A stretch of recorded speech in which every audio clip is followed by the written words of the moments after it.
چنانچہ حدیث مبارکہ میں آتا ہے کہ جبریل سامنے آ کر کہا ہے اللہ کے حبیب صلی اللہ علیہ وسلم قیامت کے ایک بندے کو جہنم میں ڈالا جائے گا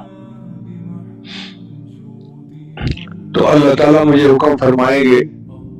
جبریل جاؤ اس بندے کے پاس، یہ مجھ سے دعا مانگتا تھا یا حنان یا منان،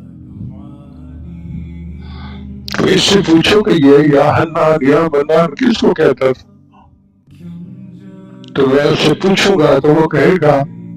کہ اللہ کے سوا کوئی حنان اور کوئی منان نہیں، میں اسی سے دعائیں مانگتا تھا۔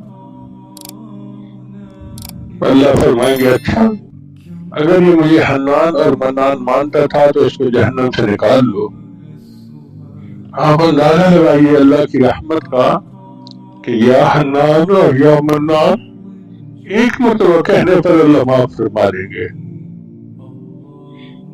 نبی صاحب نے فرمایا کہ ایک بندے کو اس کے گناہوں کی وجہ سے جہنم کی طرف لے جایا جائے گا،